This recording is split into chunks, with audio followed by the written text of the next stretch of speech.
Olá, tudo bem? Prazer, o meu nome é Alana, eu faço parte da equipe Getsemane. A partir de hoje nós queremos, como empresa, te convidar a nos acompanhar para uma nova plataforma. Hoje nós estamos entrando também no YouTube com informações sobre Israel. E a gente não está falando apenas sobre pacotes de viagem e roteiro, não. É algo educativo, é algo como curiosidade, como Israel impacta nas nossas vidas. Como é a sua representatividade, né, em ministério, em curiosidade, como isso traz como informação para a minha vida e para a sua vida.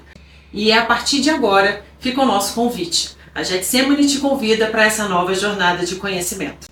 Sendo assim, nós convidamos a partir de hoje o pastor Renato dos Anjos para estar conosco. É um prazer tê-lo conosco a partir de agora, pastor Renato. Pastor Renato, ele já é um dos parceiros da Getsemane, já acompanha alguns grupos conosco, já vem de alguma longa data, não é mesmo, pastor Renato? Bastante tempo. Então, conta pra gente, fala um pouquinho quem é o pastor Renato e qual a sua relação com Israel. Uau! Então, eu sou o pastor Renato, esposo da Joelma, pai de dois meninos lindos, que é o Efraim e o Peterson.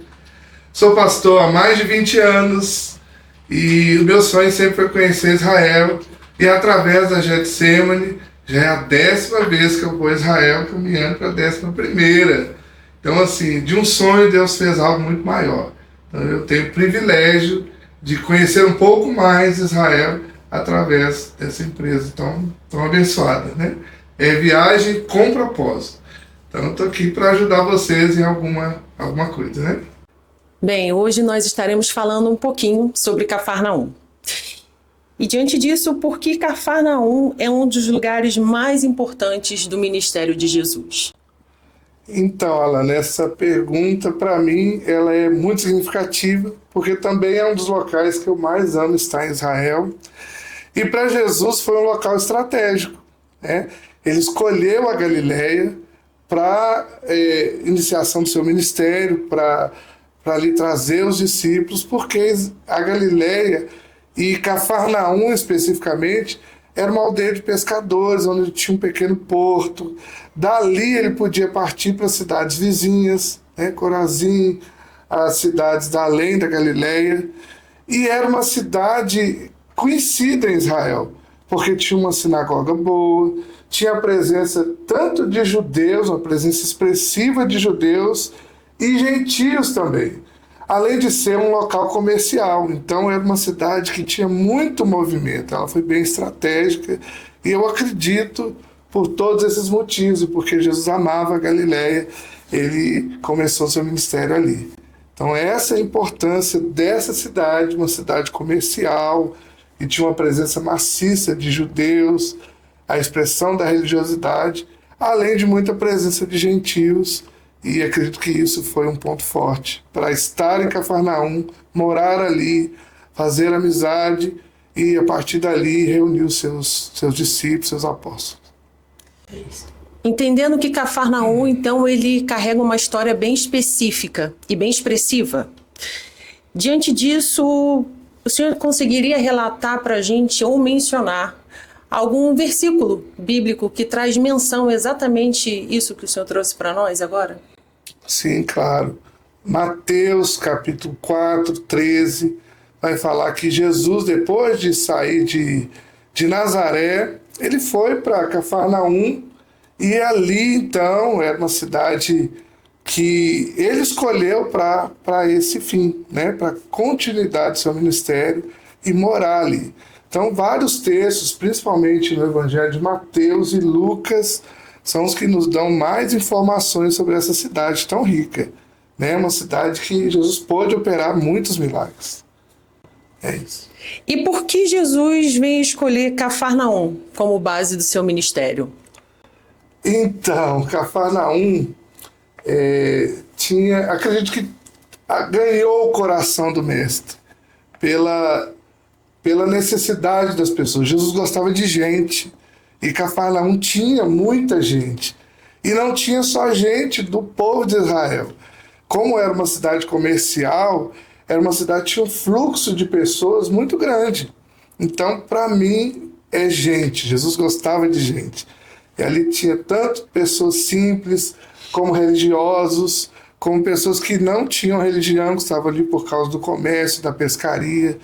Então, para mim, é gente. Jesus gosta de gente.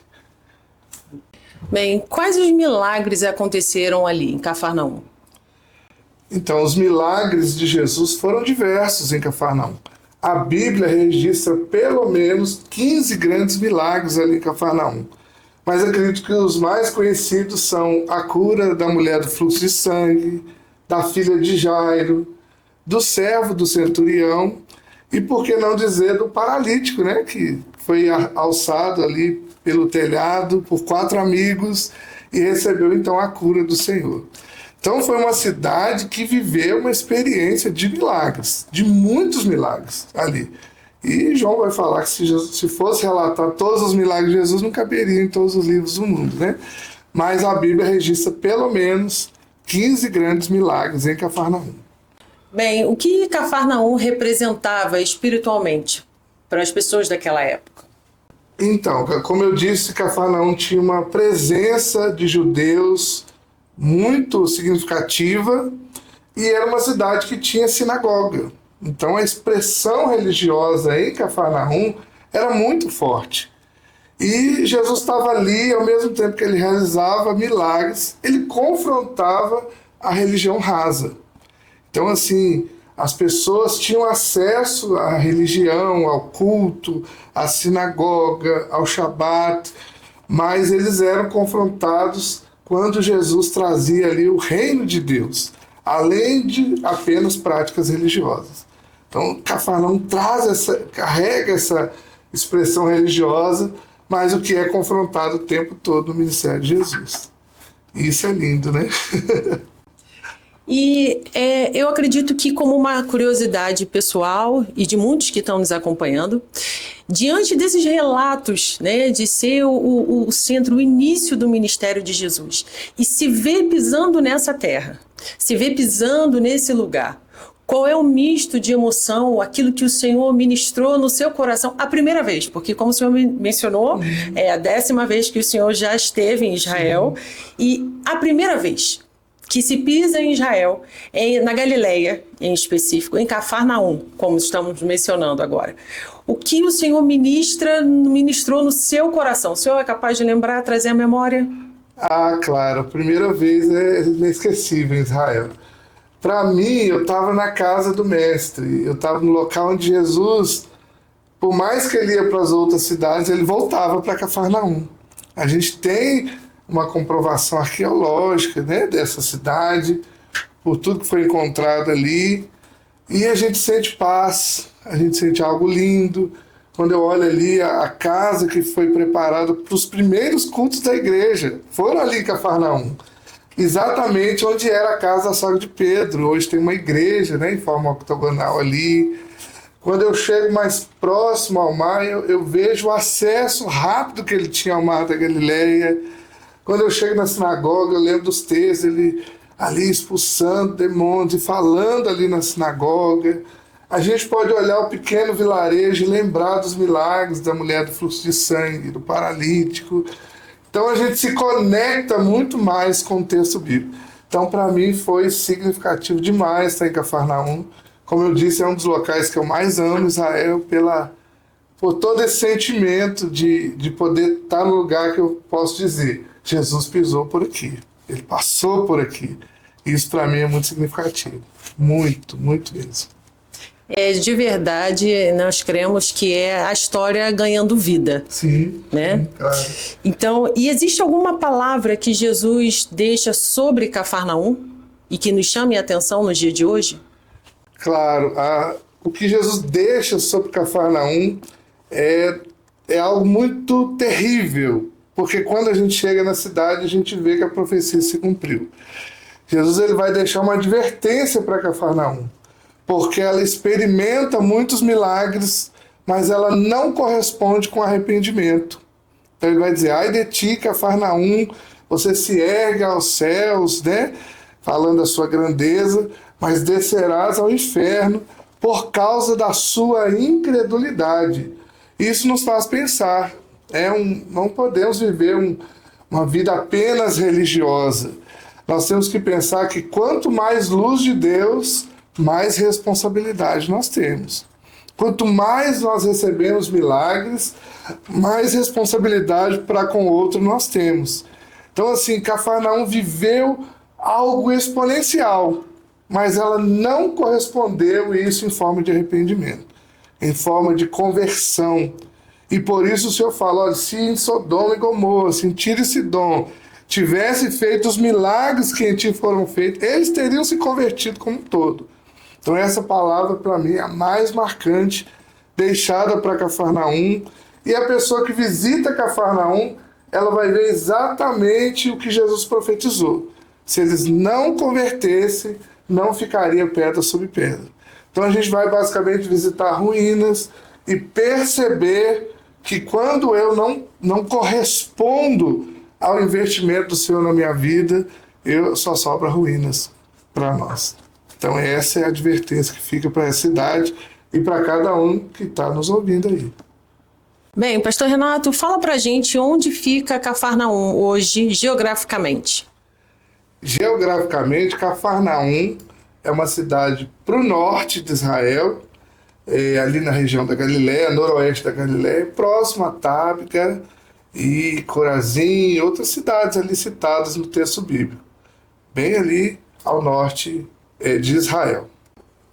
O senhor conseguiria nos dizer o que ainda existe ali do período de Jesus? Ah, claro. Uma visita a Cafarnaum vai nos fazer enxergar muitas coisas do primeiro século, né? Que a arqueologia encontrou ali um pequeno vilarejo com pedras, né, de basalto escuras, que são próprias da região. E chegando ali na sinagoga, a gente vê que a base da sinagoga é dessa pedra escura, apontando para o primeiro século. A construção que se segue acima já é do quarto século em diante. A gente consegue ver, né, bem essas características. Descendo ali próximo à igreja octogonal, a gente já vai ver a aldeia dos pescadores. Então são várias coisas que remetem ao primeiro século e a gente consegue encontrar numa visita a Cafarnaum. Bem, o senhor acabou de mencionar sobre a sinagoga, né? E a sinagoga que vemos hoje tem relação direta com a época bíblica? Claro, claro. Como eu disse, a sinagoga tem a base dessa pedra escura, que é uma pedra própria da região ali de Cafarnaum. E a construção acima, dá para a gente ver muito claro que já é uma pedra que foi traga de Jerusalém. É uma pedra típica também da região de Jerusalém, uma pedra mais clara, dourada. Então dá para ver, a gente vê a diferenciação da base da sinagoga com a construção que se seguiu acima. Então, assim, é o que a gente consegue perceber, e a arqueologia, ela vem e nos mostra a parte da base do primeiro século e a parte de cima do quarto século em diante. Perfeito. E, diante disso, o senhor traz para nós, na verdade, um detalhe arqueológico, né? Sim. Então, tem alguma curiosidade de Cafarnaum que quase ninguém conhece? Então, quando a gente chega a Cafarnaum, a gente vai perceber que era uma cidade que não tinha muros, como as cidades da época. Então, era uma cidade que era acessível a todos. Tanto quem chegava pelo mar, pela rota marítima do Mar da Galileia, tinha acesso para o comércio dos peixes e do que se trazia e o que se levava de Cafarnaum, quanto para quem chegava por terra. Então, uma cidade que não tinha muros, a gente vai observar isso muito claro ali pelas ruínas e todos os detalhes que eu falei, né? Do tipo de pedra, o tipo de construção. Hoje, é lógico, está um local preparado para o turista, a gente vai ver uma igreja já mais nova, em cima ali onde foram feitas as primeiras reuniões. E aí tem um detalhe muito interessante para a gente observar, que é aquela, onde era a casa supostamente a casa da sogra de Pedro, ela foi preparada de forma ortogonal para as primeiras reuniões da igreja. E aí vem aí um cuidado para nós. A igreja começou ali nas casas, começou de forma simples, de forma caseira, e hoje ela está por todo mundo. Nós devemos gratidão a tudo que começou ali de forma simples, então não despreze os pequenos começos. Começou de forma simples e hoje o mundo inteiro tem acesso ao Evangelho de Jesus. Isso para mim é algo lindo, quando a gente chega na cidade e encontra essa realidade.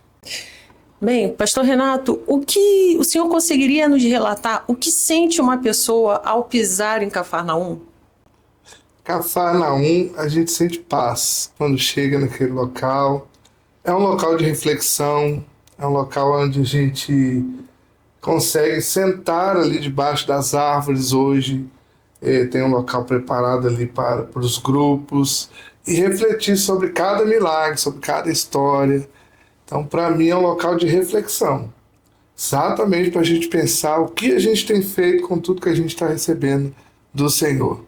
De conhecimento, do que a gente lê e principalmente da pessoa pisar ali na cidade. Isso é o que eu sinto, que a gente recebe ao chegar em Cafarnaum. Como esse lugar ele muda a leitura dos evangelhos? Então, como a minha experiência pode ser a sua, né? Pode ser a do ouvinte. O texto bíblico salta. Eu consigo enxergar os milagres com muita clareza. Para de ser algo abstrato e se torna algo vivido. Então eu consigo enxergar aquela vilazinha pequenininha e entender por que as multidões oprimiam Jesus. Para o contexto da época, era uma vila em torno de 100 pessoas. A gente imagina, né? Milhares de pessoas. Mas era uma vila pequenininha, com ruas estreitas, e essa multidão apertava Jesus, como no caso da cura da mulher do fluxo de sangue, essas ruas apertavam Jesus. Então, assim, a gente consegue visualizar isso quando a gente visita Cafarnaum. O texto salta da nossa leitura e se torna matéria. A gente consegue visualizar com muito mais clareza. Sim, o senhor mencionou para nós, né, de estar indo a Israel a 10ª vez. Sim. E, diante disso, algum relato que o marcou de algum visitante, de algum peregrino, ao chegar em Cafarnaum, o senhor conseguiria compartilhar com a gente? Ah, sim. Para mim, a experiência mais linda que eu vivi em Israel foi em Cafarnaum. Em uma de nossas viagens, a gente estava ali ministrando para o grupo.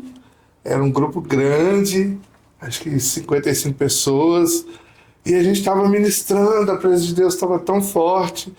E esse dia Cafarnaum estava bem cheia de outros grupos, de vários países. E aí, de repente, o Espírito Santo tocou um grupo de asiáticos e eles fizeram uma filinha assim atrás de mim. E eu perguntei ao guia o que eles queriam conosco. E nisso tinha um grupo de africanos, da Angola, tinha um grupo de europeus. E ali a gente pôde vivenciar uma experiência de Atos dos Apóstolos. Quando o guia falou, eles querem oração. Eu logo perguntei, como que eu vou orar para uma pessoa que fala mandarim, né? Não fala o meu idioma? E eles queriam receber a oração do grupo de brasileiros que estava ali. Então, qual foi a orientação do Espírito Santo naquele momento? O Espírito Santo me diz claramente, vocês vão se comunicar através de uma linguagem universal. Aleluia! E aí nós colocamos cada brasileiro abraçado com uma pessoa de outro país, e eu falei com eles, a nossa comunicação com eles é aleluia. E à medida que o brasileiro falava aleluia, o asiático também respondia aleluia, que é uma palavra universal, não tem tradução. Então a gente começou a louvar a Deus juntos, e aquilo foi um mover do Espírito muito grande. A gente passou até do tempo que nos foi dado ali, mas foi uma experiência em Cafarnaum que nós tivemos. De repente, os outros grupos se uniram conosco, de africanos e europeus, e de repente estava ali vários povos juntos em torno de uma palavra de adoração, que é aleluia. Então eu percebi que Cafarnaum nos conecta como povo de Deus, não mais igreja A, B ou C, mas como povo de Deus. Então essa experiência para nós foi marcante, todos que estavam ali saíram edificados e puderam viver essa experiência transcultural. Então, para mim, o que eu posso contar de além de tudo que nós já vivemos ali, essa experiência foi muito marcante, mas muito mesmo. E por que Cafarnaum ele se torna tão marcante para quem está visitando Israel? É como o senhor mencionou, né? Diante de tantos milagres que são mencionados, diante dos discípulos, o início do ministério de Jesus foi ali, a chamada dos seus primeiros discípulos foram naquela região. Então, por que isso, de repente, traz tanto impacto para nós no dia de hoje, para aquele que tem a oportunidade de pisar em Cafarnaum? Pisar em Cafarnaum, como eu disse, é se conectar ao passado, né? Voltar às páginas da Bíblia. Mas para mim é a certeza que o meu mestre esteve ali. Então, quando eu piso em Cafarnaum, eu piso na certeza, meu Jesus passou por aqui. Sobre o passeio de barco no Mar da Galileia, né, que fica na região de Cafarnaum. E existem algumas menções na Bíblia que falam exatamente sobre isso, como no livro de Mateus 8, em João 6, onde diz que Jesus anda sobre o mar e vai até o barco. E é uma passagem muito marcante. E dentre esses locais, e também é um local de visita dos nossos peregrinos, né? O passeio de barco, onde acontecem as ministrações ali dentro. E quem pôde acompanhar é um momento muito marcante, né? Porque você se vê ali no barco, sendo ministrado através de louvores e naquele ambiente, de fato, de milagre, porque ele esteve ali, né? Então, conta para nós qual foi a sua experiência de estar ali no Mar da Galileia, vivenciando esse tempo. A experiência no Mar da Galileia, ela é uma das mais marcantes. Aliás, tudo em Israel é marcante. Mas a região da Galileia, como eu disse, Jesus escolheu a Galileia, e se ele escolheu porque é um local que ele gosta. E quando a gente faz o passeio de barco, a gente tem uma experiência de uma paisagem não alterada, porque a gente vai para o meio do mar, e do meio do mar a gente consegue ver as cidadezinhas onde o evangelho era pregado ali. E quando a gente está no meio do mar, a gente consegue visualizar vários textos. Mateus 8, Marcos 4:39, onde Jesus acalma a tempestade. E de algumas cidades ele saía do barquinho, e do barco ele pregava o evangelho. Então ali 80%, seja quase 80% dos ensinos de Jesus foram feitos naquela região. Então a gente no barco, a gente tem um momento de louvor, de gratidão, um momento de compartilhar a palavra, onde a gente pode sentir o que Jesus sentiu, o que as pessoas sentiam estando ali na Galileia. Então o passeio de barco ele é muito marcante, a gente não pode perder esse passeio jamais, porque você consegue visualizar toda a Galileia, a região em volta, a partir do barco que é preparado pela agência para a gente estar ali. E a gente pode então louvar o Senhor, e a gente pode agradecer. Tem a paisagem natural, a gente vê as colinas, a gente vê as cidades, tudo a partir do barco. Então é uma experiência fantástica, extraordinária, que a gente não pode perder estando na Galileia. Pastor Renato, mesmo sendo usada por Jesus, Cafarnaum ela recebeu uma advertência. E o que isso nos ensina hoje? Então, essa advertência dada a Cafarnaum remete ao que nós fazemos com aquilo que nós recebemos. Quanto mais luz, mais responsabilidade. Quanto mais milagres, mais responsabilidade eu tenho com o que eu vou fazer a partir dali. Então, essa advertência a Cafarnaum, ela se torna uma advertência para nós que lemos o texto. Porque Jesus disse, ai de ti, Cafarnaum, porque se em Tiro e Sidom tivesse feito os milagres que em ti foram feitos, eles se teriam convertido como um todo. Porque Cafarnaum experimentou, pelo menos registrados nos evangelhos, 15 grandes milagres. E a Bíblia fala que a conversão, o arrependimento daquela cidade era fraco. Corre o risco da gente se acostumar com o evangelho e não viver a transformação que o evangelho propõe. Então essa advertência a Cafarnaum é uma advertência para os dias de hoje. A gente experimentar os milagres e não corresponder àquilo que Jesus fez por nós. E qual o perigo de conviver com o sagrado e se acostumar com ele? Então, conviver com o sagrado e se acostumar com ele se chama religiosidade. Porque eu começo a não valorizar aquilo que a palavra valoriza. Eu começo a banalizar aquilo que eu considero talvez não tão importante. Então eu preciso entender que o sagrado tem o seu lugar e o profano tem o seu lugar. Então quando eu me acostumo com o sagrado, eu não penso mais se eu estou agradando ou desagradando a Deus, ao Senhor. Quando eu vou a Israel, quando vamos a Israel, aliás, nós percebemos um respeito muito grande com o sagrado. A gente percebe que as pessoas valorizam lugares e espaços onde aconteceu algo extraordinário da parte de Deus. E eu penso que essa reverência faz todo sentido para os dias de hoje. O nosso corpo, por exemplo, é sagrado. Se eu começo a profaná-lo, eu estou também não entendendo o sagrado. Então, ir a Israel me faz valorizar cada detalhe daquilo que o Senhor propõe. Não viver uma religiosidade, mas valorizar aquilo que é realmente importante. E Jesus disse, não lancem pérola aos porcos, porque os porcos não vão saber o que fazer com o valor daquilo. É reconhecer o valor. Valor é diferente de preço. Uma moeda pode não ter valor para mim, mas para um colecionador ela tem valor. Ela não pode não ter preço para ele, que reconhece a grandeza daquela moeda, da história. Então o sagrado e o profano eles se encontram aí e eu tenho que saber diferenciá-los. Que lição Cafarnaum deixa para a igreja atual?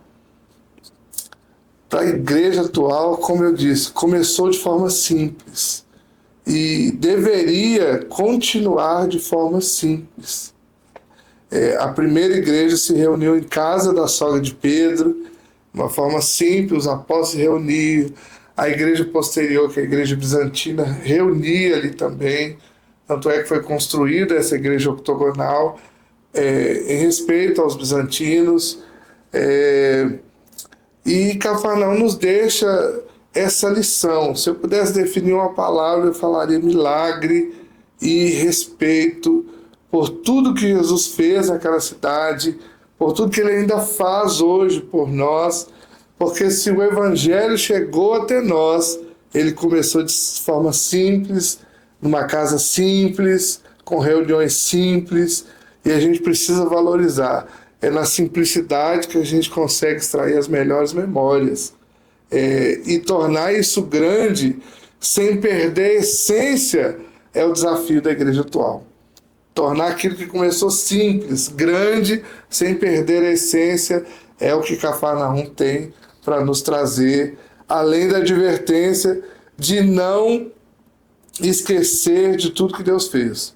Nós costumamos viver os milagres e de repente um problema, uma situação me faz esquecer de tudo que Deus fez por mim e isso não gera arrependimento. Por isso a advertência foi tão forte. Vocês viram o milagre, vocês vivenciaram a luz, vocês receberam o reino, mas vocês não se arrependeram, não mudaram de vida. Jesus não se importa com folhas, ele busca frutos. E tudo que eu vivo, toda experiência em Deus, precisa gerar frutos de arrependimento. Cafarnaum traz isso para mim, traz isso para você que está ouvindo, traz isso para todos nós. Precisamos corresponder ao amor de Deus. Mais luz, mais responsabilidade. Fale para nós quais os outros locais que são visitados na região da Galileia. Então, na região da Galileia, próximo ali a Cafarnaum, que nós falamos bastante hoje, a gente vai ter o primado de Pedro, que é um local muito especial, que é onde Jesus aparece para Pedro depois que ele ressuscita. Pedro estava cheio de culpa por ter negado a Jesus, ele volta a pescar e mais uma vez ele não pesca uma noite inteira. Jesus aparece, manda ele jogar as redes e a Bíblia traz um detalhe, ele pesca 153 grandes peixes, está lá em João capítulo 21. E ali é um local muito especial para o peregrino, porque ali Jesus reconecta Pedro à visão. Quando Pedro chega à praia, Jesus está com pães e peixes assados, esperando Pedro para uma conversa, onde ele fala: Pedro, tu me amas, por 3 vezes. Ele fala: apacenta os meus cordeiros. Então, aquele momento ali no primar de Pedro, o peregrino vai poder ver ali um local muito especial, que era o porto onde os pescadores atracavam ali seus barcos, e vai poder reviver essa história, porque ali é muito mais do que um encontro. Jesus está dizendo para Pedro: Pedro, eu não vim aqui para te julgar, porque você me negou 3 vezes. Eu vim aqui para te reconectar a visão, para te perdoar. Imagina Pedro começando o seu ministério cheio de culpa. Ele não conseguiria avançar. E ali no primar de Pedro, o Senhor reconecta Pedro à visão. O Senhor é como se ele estivesse passando o bastão da igreja para Pedro, ali naquele momento. E traz um forte apelo aos líderes da nossa igreja, na nossa geração. Saiba passar o bastão com entusiasmo, reconectando o ministro à visão, sem deixar ele seguir com culpa, com qualquer outro tipo de coisa. Então, o primar de Pedro, ele traz essa história tão linda ali na Galileia, mas a gente também tem outros lugares ali perto, como o Monte das Bem-aventuranças, onde ele prega Mateus 5, 6 e 7, que é o Sermão da Montanha. Ali eu falo que é a constituição do reino dos céus, porque ele ressignifica a lei e ele traz muito mais do que mandamentos. Ele traz ali princípios que norteiam a igreja que estava nascendo ali na região da Galileia. E ali na Galileia, ali próximo ao local do Sermão do Monte, a gente tem uma história muito linda. Jesus deixa todos os milhares de seguidores e ele atravessa o mar da Galileia num barquinho para alcançar um jovem gadareno endemoniado do outro lado, numa cidade do outro lado do mar da Galileia. Isso para mim é a maior expressão do amor de Deus. Uma única pessoa importa para Jesus. Então, alguém que está nos ouvindo, deixa essa mensagem para você. Uma única pessoa foi tão importante, fez Jesus largar tudo, atravessar o mar da Galileia para encontrar uma única pessoa. Então, cada pessoa é importante para Deus. A Galileia traz todas essas... Olha quanta coisa importante, quanta coisa significativa a Galileia nos traz. E uma visita com entusiasmo faz a gente vivenciar tudo isso e sair de lá com um aprendizado muito rico. Então, para mim, essas outras cidades, além de Corazim, além de tudo que a gente faz ali do passeio de barco, de Cafarnaum, descobrir esses outros lugares que carregam uma história, uma mensagem poderosa para nós hoje. Hoje. É isso. O senhor trouxe para nós 2 destaques, né, da Bíblia, onde a Bíblia fala exatamente sobre Pedro, quando ele vai ensinar o valor do perdão. Sim. E outro detalhe também, outro versículo, quando ele vai falar sobre quem estava do outro lado. Havia alguém do outro lado esperando Jesus. Então ele está falando para nós sobre uma história de recomeços. Alguém precisava ser liberto do outro lado. Então alguém esperava por Jesus. Alguém precisava recomeçar. E quantas pessoas, né, vão a Israel, têm o propósito de pisar na Terra Santa, justamente com esse propósito, em recomeçar, viver uma nova estação, se permitir ser encontrado por Ele, estar do outro lado da margem, né? Então, diante dessa palavra, que o Senhor possa deixar uma palavra para alguém que está nos assistindo.